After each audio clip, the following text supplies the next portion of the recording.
Hello and welcome to DisrupTV. We are on episode 139. I'm Ray Wang with Constellation Research, one of the co-founders of DisrupTV, and we've got some very special guests this week. My co-host, Vala Afshar, the Chief Digital Evangelist at Salesforce, is away this week and unable to be here, but we've got some awesome guests. And so we're going to start with our first guest. I'm going to do introductions to Alden Mills. He's a Inc. 500 CEO, author, entrepreneur, CXO advisor, Navy SEAL, and speaker. He's got a brand new book, and we're going to learn a little bit about what he has to offer.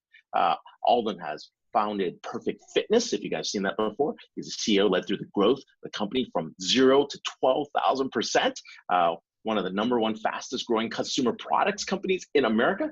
He's also created 40 patents, including the perfect push-up, the perfect pull-up, the perfect sit-up, perfect ab carver, and then more important, he's authored the book, Be Unstoppable. And this is a book that's coming out in March at the end of the month. Be Unstoppable is actually the one that's out, sold 30,000 copies. We're going to talk about Unstoppable Teams, which is coming out later this month. And it's also been on a number of TV shows, including ABC's Nightline, and is also a member of YPO and the World President's Organization. And more importantly, we're going to learn a little bit about his leadership practices, as well as what he's been doing throughout here. So we've got him on the show. We also have Ron Miller on the back end, and we're going to start here with Alden. So Alden, I'm going to jump in. You can follow him on Twitter at Alden Mills. Welcome to the show.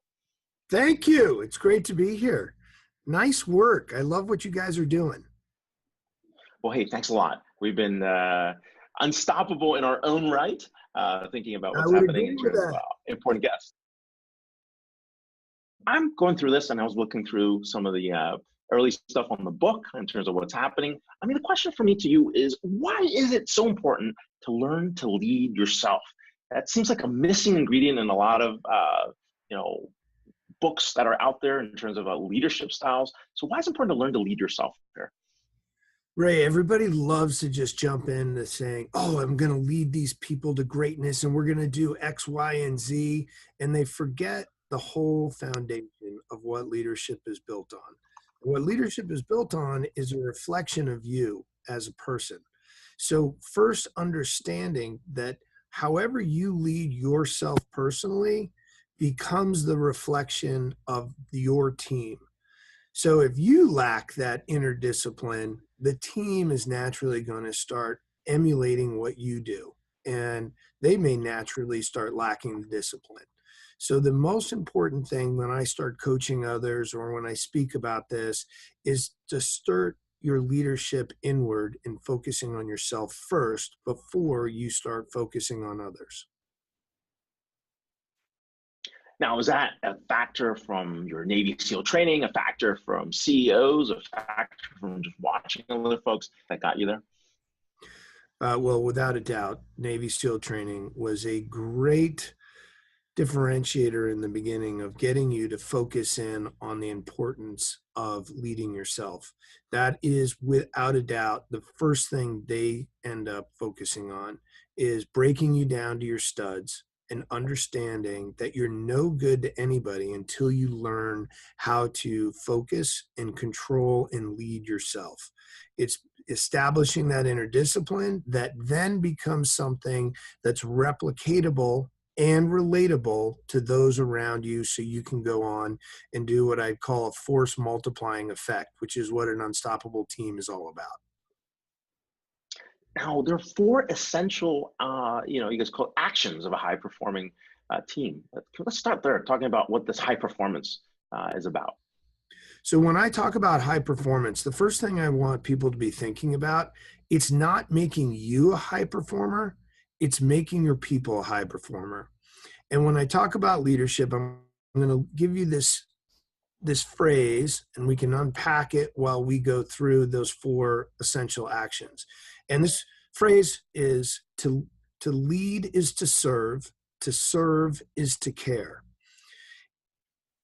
You hear a lot of buzzwords about, oh yeah, I'm going to be a servant leader.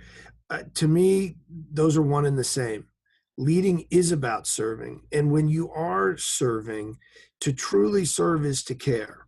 So if you take that phrase, along with my favorite all-time quotation from Teddy Roosevelt about no one cares how much you know until they know how much you care.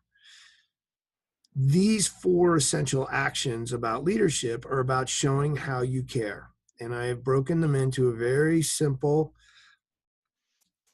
acronym called CARE. And CARE is broken down into connect, achieve, respect, empower. And I want people to think of that like a flywheel. And the more that you learn to build relationships with people, and the more that they learn that you've got their back, the more they've got your back. And I will say the more you teach, the more that they understand how much they're cared for, the more they will dare for you. So this goes back to the basic principle of empathy, right? Without I mean, question. starting to understand like what people have to work around and knowing that there is that value system. The greatest leaders are the greatest relationship builders. The different types of personalities you can work with will determine the breadth and scope of the teams you can build. The more different personalities you can get along with, the more different thoughts you will get, the more diverse and more capable your teams will be. Wow. So this care-based approach applies here, something learned from the Navy SEAL training. Let me ask you a question that's related to that. What's the secret to making it through Navy SEAL training? And how does that apply to the rest of us? We had this instructor that started us off in first phase, and he's had this deep Southern accent. And I'll save you the whole story, but he would say, "It ain't complicated. You just have to decide how much you're willing to pay. Now, it ain't complicated, but it's hard." And the key to making it through SEAL training is really understanding, hey, how much are you willing to sacrifice? How really important is this? And you end up going through your own mental gymnastics of both the positive and the negative outcomes of what you're willing to give to make it. The same thing is applied, by the way, when you're building a business, when you are starting inside a new business as an entrepreneur. How much are you willing to sacrifice? How much are you willing to give up of your day, your nights, your weekends to make something happen that's above and beyond everybody else's expectations? Wow. Now you got a couple interesting areas that you talk about, on team building lessons, right? And you have this thing that you talk about where too many people mistake groups of individuals for a team. And what does that talk to? Is it talking about the fact that they're not cohesive? There's nothing in common around them. There's no values against them. And people just assume, hey, these people that's a group, that's a team. The biggest premise of why I talk about a group versus a team is, yes, I believe teams are totally overused today. True teams have moved from what I call selfishness to selflessness. Groups, for the most part, they come together around the water cooler, the proverbial water cooler of like, oh yeah, we're going to go do X, Y, or Z. But teams come together for something at a much greater, higher purpose than any of the individuals on there. The most powerful teams out there, they're the ones that consistently win the championships. They're the ones that will go into battle and take on far superior forces because everybody is so selfless in their focus for the greater good of whatever that team is. Moving from the natural human selfishness to a selflessness is a very difficult journey, and most of us never get that far. So it sounds like in that team, that structure that's required, it's more than that mission and purpose. It's also that inspiration. It's also the leadership that's behind that. It sounds like it's the beginnings of, like, for most teams, it's about a movement. Does it sound right to you? It is, and it requires you leading yourself first to taking the first step. The large majority of people have been burned so many different times. And also, by the way, it comes with, the families they've come from. They would be very introspective. They'll be very selfish, just looking out for their own self. And then all of a sudden they see a leader that doesn't have to be this extroverted George, a patent kind of a leader. It can be a very introverted person, but their actions speak so much louder. And when you see people consistently caring for that person and going out of their way to say, I've got your back. Inevitably, unless you're a psychopath, and by the way, a psychopath has no emotional capability, a connection. The large majority of people aren't that. There is a natural reciprocity when people are cared for. At the simplest level, somebody opens up a door, the next person opens up the door behind them. That's a little bit of the same extrapolation of what happens when a leader consistently goes out of their way to care for their people. Inevitably, it gets reciprocated, and then they are able to move from that selfishness to selflessness. Wow. So the elements of paying it forward as well come into play, as well as organizations being able to, as people being able to carry on that set of tradition. That's correct. And it doesn't happen overnight, Ray. You know, a lot of leaders, I talk about a slingshot effect where you're actually kind of, oh, I'm giving. It's like you're pulling and pulling and pulling and pulling. And then all of a sudden, a bunch of people are like, hey, this person really, come on, let's bond together and let's get this thing done. Oh. And part of, you know, when people are like, hey, we're going to go out and do X, Y, or Z, and here's what we're going to be measured against. Never forget, people respond emotionally. It's the emotional connection that then leads you to the mental connection. You know, Abraham Lincoln, one of his wonderful quotations was, if you want to win somebody to their cause, you must first win over their heart, the great high road to their reason. You know, in a lot of ways, it ain't complicated.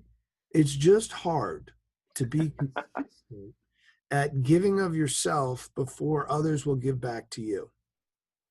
Got it. Now, somewhere in the book, right, you have this comment on the 5-star effect, right? What is the 5-star effect, and why is it so important? You know, you mentioned my background earlier, so I'm also big into the physical fitness of things. You know, in leading yourself, there's 3 main things that you have to focus on: how you think, how you feel, and how you act. That's the mental, the emotional, and the physical. If you start to really pull apart the chemicals that are released in your brain, if you and I started off this call and you said, you know, I'm really annoyed, we've got X, Y, or Z that hasn't happened and it's all been a mess, the immediate thing that happens is a fight or flight response syndrome in our brain. That fires off cortisol. Cortisol is 3 times more powerful than oxytocin. Oxytocin is how you started this call off. Hey, it's great to have you here. It's a warm and inviting place. We're fired up, right? All of a sudden I can go, hey, Ray, I haven't met you in person, but I want to help you. I get it, right? I'm in a more creative spot. So it's 3 to 1 is the ratio between the power of cortisol and oxytocin. The same thing can be said if you're launching a product on Amazon, and I've launched a lot of them. If that product gets a 1 star, oh man, you're screwed. You're totally screwed at that point. You're in the hurt locker, right? Unless you need 5 stars to overcome that 1 star to get you back north of a 4-star rating, right? To get you back into that 5-star. So if you take into point a fact about a 3 to 1 ratio of just the even keel of cortisol to oxytocin, and think about it from the natural components of launching a product, that's what I want people thinking about when they start talking negatively. They're going to need 5 positive comments to get people in their mind and other people's minds to say, hey, we can do this, versus, oh, we're screwed. We can't do this. It's over, man. It's over. Yeah, no, it's definitely one of those shifts that have to happen. And, you know, 5-star effects, like, they're not easy to create, right? So, and it starts with you, inside of you, because how you approach a problem is going to be how the team in general will approach it. If you come up saying, oh man, it's game over, we're screwed, this isn't going to happen, yeah, you're not gonna be able to, everybody else is going to be focused on the same thing. Yeah. No, you set the tone, right? You set the pace. And so how you approach that makes a big difference for everyone. So, okay, so what's this 10x advantage thing? So the 10x advantage of the unstoppable team, and I experienced it in SEAL team, they call it a force multiplying effect where See the force multiplier effects. Yep, exactly. it is all about a force multiplying effect. So how do you get the 10x advantage? Like when I was leading a community action group for a $30 million bond for our schools, or how do you get it for a small startup, or how do you get it even inside being an entrepreneur in a larger business? There are three main external teammates that you want to focus on besides your immediate hierarchical team that you've built, which is really a flat team. They are your contributors, your customers, and your community.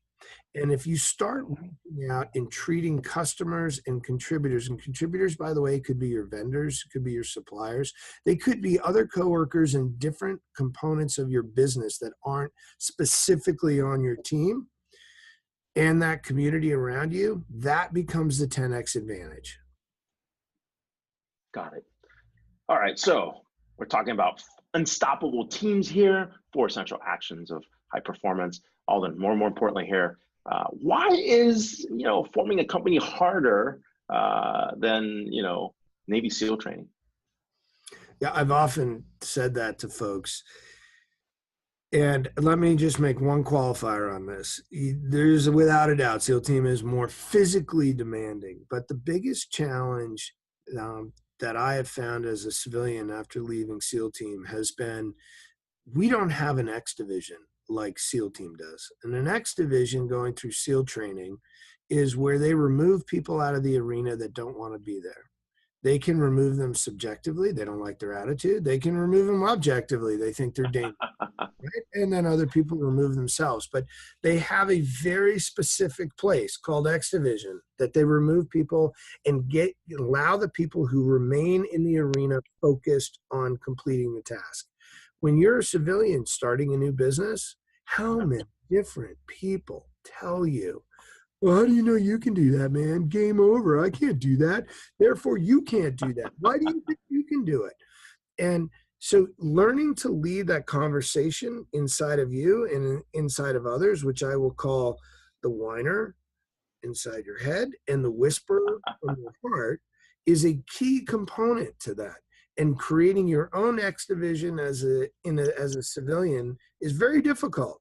You can't just go to your people on the team, you're an X division, you're out of here, right? It's not that simple. So you have to win people over and keep them out of X division and keep them all focused on the mission at hand. Got it. So one last thing, which is really about this point, when we override our fears about survival, we can focus on our desire to thrive. And I think this is a very important point in the book, because if you think about how organizations are functioning today, people are quarter to quarter, they're short term, they're not even thinking long term, right? And so, and I think it really reflects that need to survive and that fear of survival. But it seems like they're focused on very, very short term. What do you have to say about that?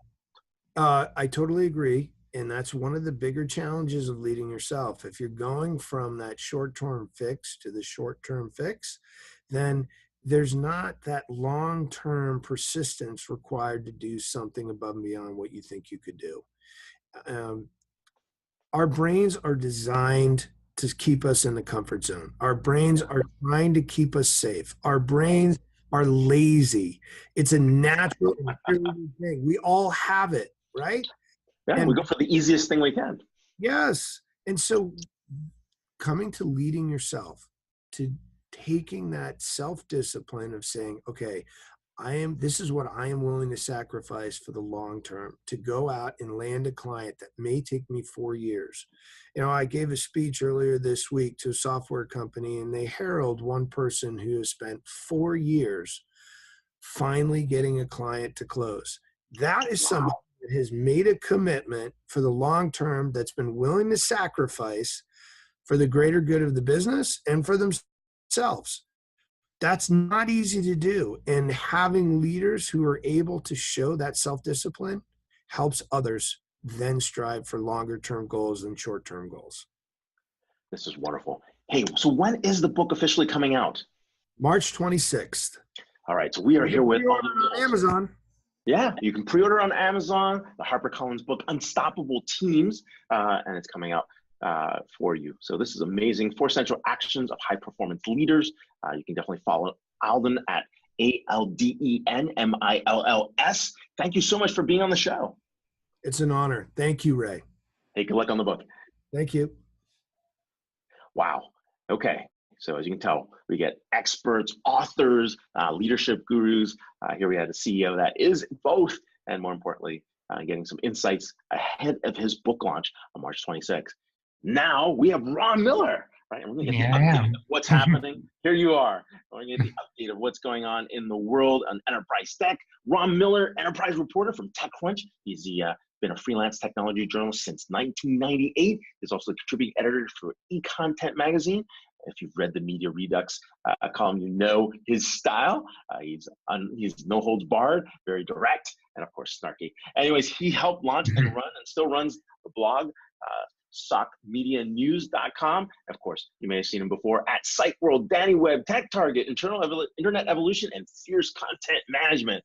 So many. So many. Some of my favorite guests calling in from a very, very cold day where you are in Amherst, I'm sure. It is. It's not quite as cold as it was yesterday, but it's cold enough. So let's do the rundown. What's going on this week? I mean, we got a couple interesting things. We'll not talk RSA and cybersecurity. I think we're all cybersecurity'd out. Typically what happens after these things. And of course, you know what's going on. But let's talk about commercial drones. These things are actually picking up. And, this is very interesting about how people want to track drone flight data on blockchain. That's right. That's right. By the way, I wanted to show you that I'm wearing my my Wits Half Moon Bay shirt that I got. Look at that. I treated myself to when I was at your conference. So it's very comfortable. Very, very nice. Yeah. So anyway, so about drones. So this company, Red Cat, which I had to keep myself from calling Red Hat all week. Red Cat is a platform, and it wants to do a number of things, but the primary thing it wants to do is take drone data, save it, and on the blockchain, and make it like a digital black box. So, in a commercial airliner, there are, there are these boxes. They're actually probably not black, actually, but they're called the black box, and they track flight data. Yeah, the flight recorder. Wrong with the flight, they recover the black box. We all hear about this in news reports. They needed to recover the black box to find out what happened. But this, nothing equivalent exists in a drone, and you can't have a physical thing on it because they're so small, right? So what this company wants to do is capture this data, save it on the blockchain so it's immutable, and then if somebody like the FAA or an insurance company needs to see that data, they can get it, and they can see that, what they can piece together what happened. So as an example, remember, at the end of last year when a drone flew into Gatwick Airport's airspace. Oh yeah, it shut down the entire airport. Yeah, it shut down the airport. It was a mess. So if that drone were a commercial drone, the data would have been saved to, and it was using Red Cat's product, it would have been saved to the blockchain, and regulators, law enforcement, whoever needed to get at that data could have seen like what happened and made that kind of, those kinds of connections. That's pretty normal with commercial airliners. So the idea is to professionalize the commercial drone industry by giving the same kind of data that the commercial aviation industry has. Now we got a comment from Steve Wilson. He's like, why on the blockchain? Why bother? Right? Well, I mean, what's going to change? Of course, Steve asked that. I think the founders' thinking is that by putting it on the blockchain, you create, an immutable record of what happens, so nobody can tamper with it. And when regulators go look at it, they can be sure that the data that they're looking at is the data that actually happened. It took this flight, it took off at this time, it took this route, it ran into these obstacles, and it went out of communication at this time. And those kinds of trick pieces along the trail that they need when they want to put together what happened to something in the commercial space, commercial aviation space, I should say, they can now do in the drone space. Wow. And for those who don't know, black boxes are really orange, just in case So they're That's what I said. misnomer. It's It's a so-called misnomer. black box. Yeah, don't call them black box. They're basically flight recorders that are orange. All right, so big news that happened. I think a couple of days back. SurveyMonkey back in the news. They bought a company. Yeah. What does that company do? Why the heck did they do this? Okay, so SurveyMonkey bought a company called Usabilla for $80 million. They're based out of Amsterdam. And this company, what it does is SurveyMonkey, you'll send out a survey. You might use email. You might use social media. What these guys do is they have a survey or some sort of question and answer tool that sits on a website or an app.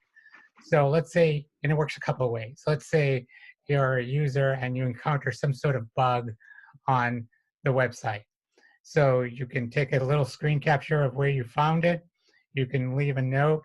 I mean, you click the Usabilla button, you capture the screen, and they have that screen cap capability built right in. And then, leave a note. This is what I found. You guys should know about this. It's a problem. Also, the website owner or the app owner can communicate with the person using the app. And let's say, it's an e-commerce app and you're about to abandon your shopping cart without buying, the classic kind of scenario, right? Right. Then you can kind of like flash up a message that says, I see, you're leaving. Can you tell us why? Is there something, that we could do better? That kind of thing. Or you could just do, any kind of random survey about what things that you want to know from your user base. Do you like our design? Do you like, how this was presented? Whatever it is. So you can get feedback from your users if you want that. So for $80 million, they filled in a hole in their product set that they didn't have because they were just, they have a pretty successful business, yep. And, making surveys and allowing that kind of communication. But this is right in the website or app, and this is something that they didn't have and will really enhance their enterprise product. I mean, you definitely want to get that feedback management, digital loops. Yeah, absolutely. So, all right. Well, looking at the world of Box, right? Yeah, Box. So are we at the end of the life cycle for companies like Box because everything else is free? Or is this just a little blip in terms of what happened with Box and their guidance and earnings? So this was last week, actually. This wasn't this week. So it's this is last week. Yep. Dial into my article database. Wayback Machine. Right. But what happened was, as you said, Box had some poor guidance and they got slammed pretty badly on the stock market. At one point, they were down, I think, like 22% their stock price. So they've stalled a little bit, and I think that's a problem. But I don't think that necessarily means that's the end of the line for them, or that what they're trying to do is very difficult. They're trying to be like this. They're trying to take what was a 1990s technology of content management, put it in the cloud, and be as comprehensive as some of these tools were, but be way more usable and way more accessible. What could go wrong? So it should. It could cost a lot of money for them in the. No, it does. When they were a startup, and now that they're a public company, they're between $600 and $700 million a year company, but they can't kind of get over that billion mark, but I think the future does look bright for them, and it's a huge market. It's a huge market opportunity, and if they can kind of right the financial ship, the product itself, I think, provides the kind of things that large companies need in terms of content management, security, encryption, all of those things that companies are looking for to manage content. So while they had a bad quarter, and you were talking to Alden about this, we can't always look quarter to quarter, right? And I think that if you look further out, that even though the guidance was poor short term, that I think that the overall prospect of this company still remains bright. And again, I'm not a stock analyst by any means, but I'm just looking at it from, a person who looks at enterprise software. And I don't think that this represents the end of anything by any means. I think it's just a blip. And I think overall, this should be all right. Wow. Switching subjects. Again. 20 years of Salesforce. Think about this. So it's you crazy, wrote this morning, I believe. Yeah, I did. I wrote this pretty comprehensive piece. So you have a picture of the Salesforce, as we affectionately call it, the Salesforce phallus. in San Francisco. So my colleague Bryce Turbin did this really nice graphic for the article. On the left, you'll see that a kind of a representation of the apartment where they started, and on the right, the new tower where they live now. So it sort of was an attempt to define the origin story, and I talked to a bunch of people. I talked to Parker Harris, who of course was there. I talked to Teen Suo, who came on as employee number 11. I talked to Todd McKinnon, who was the first VP of engineering. And then I talked to a few analysts, Brent Leary and Laurie McCabe and Paul Greenberg. So, I put this article together about, how these guys started in, very humble beginnings, really, quite honestly. And it's kind of grown this mythology, like Zuckerberg's dorm room or Jobs' garage, the apartment where 1449 Montgomery. Yeah. So but it is mythical in its own way, right?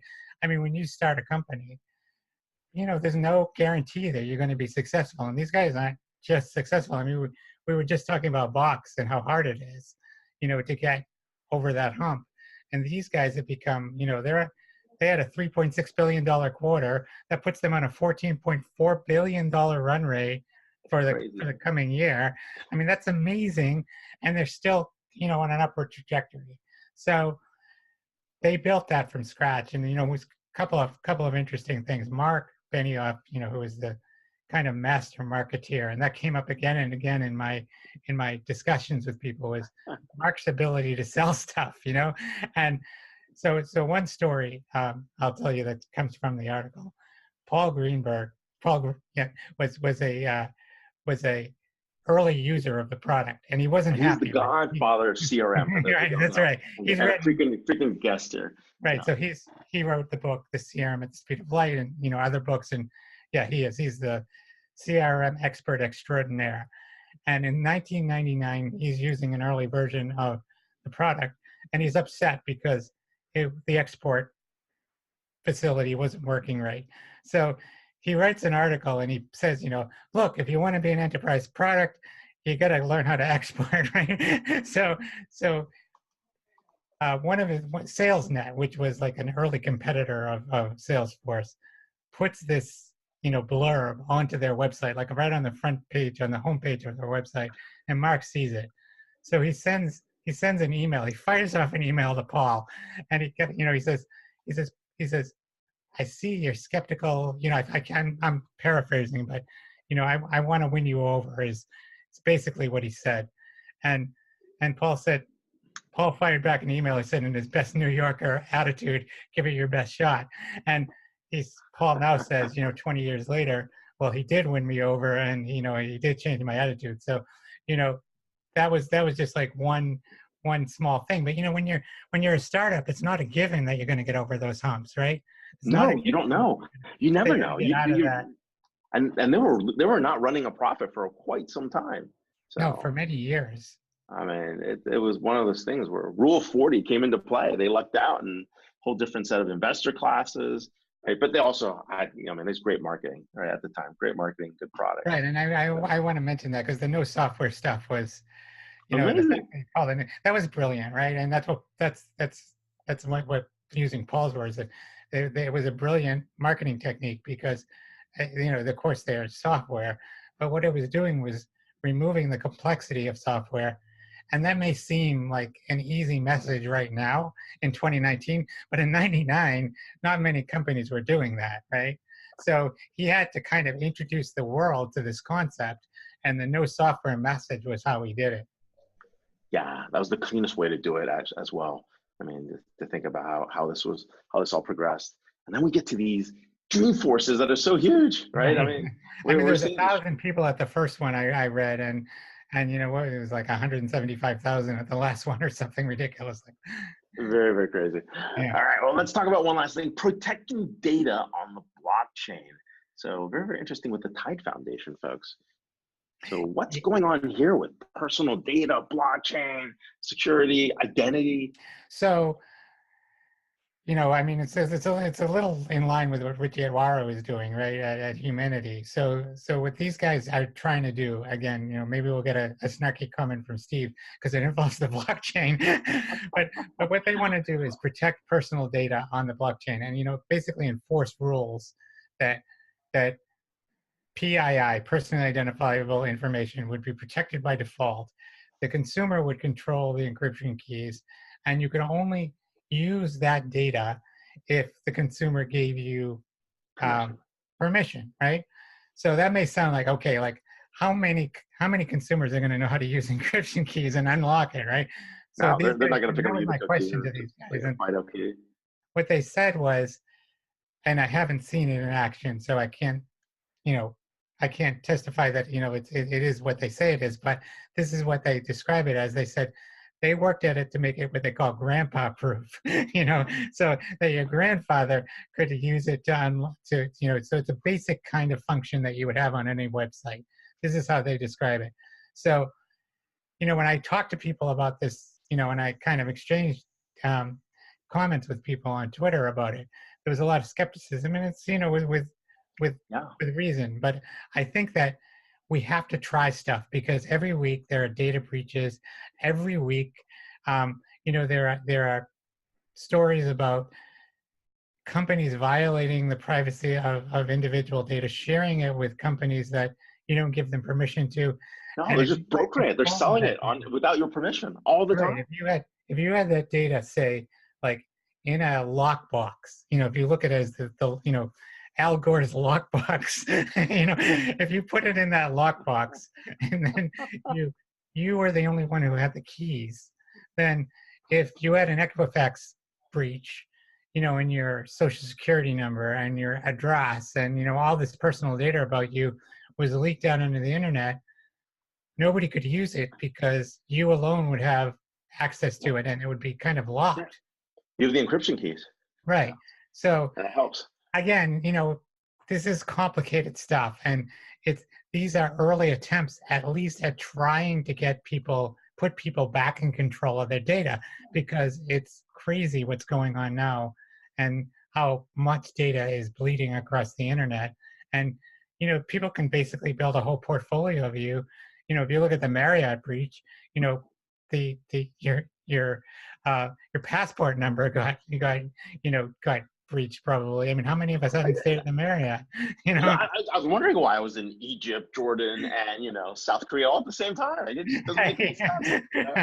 Exactly. No, but seriously, there's all kinds of information that's floating around out there, and I don't want to make people paranoid about it, but the fact is that there were all these. No, you should be paranoid. Right. There's all this dark data, dark web. Right. Data's in the dark web. There's this black market that makes it really, pretty trivial to buy and sell data. And, the dark web has kind of created this mythology around it, because of the commercials and everything. But the fact is there is a black market web where data like this is bought and sold. And, if there were a way to control that data so that would render that market useless, it would be highly valuable. And that's what these guys at Tide are trying to do. I mean, credit card data, Tomahawk missiles, Jif peanut butter. You can always find it on the dark web. Whatever it is, your trade secrets. So doesn't matter. Every nuclear missile in a silo foundation. No, I'm just kidding. Anyways, we hope not. We definitely hope not. So, all right. Well, what's coming up in the next few weeks? Enterprise shows that you think are going to be important. In terms of events that are important to you and your coverage. So, there's the Adobe Summit is coming up at the end of the month, and I'm going to be attending that. I'm going to do something on stage in terms of moderating a panel. We're still working on that. But I think it's going to be something to do with digital transformation and customer experience to fit in the theme of Adobe's Summit. And then, so that's going to be a big thing in terms of what I cover. Cloud Foundry Foundation has their summit coming up in Philadelphia. I don't know if I'm attending that, but I think that either myself or Frederick will probably cover some of the news coming out of that. And then in May we have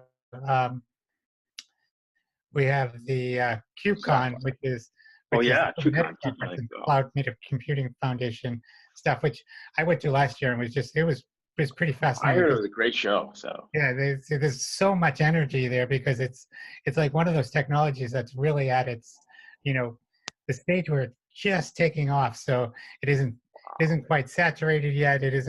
People aren't quite cynical about it. We're starting to see companies bought and sold. It's a really interesting space. wow, what an action-packed list of stuff.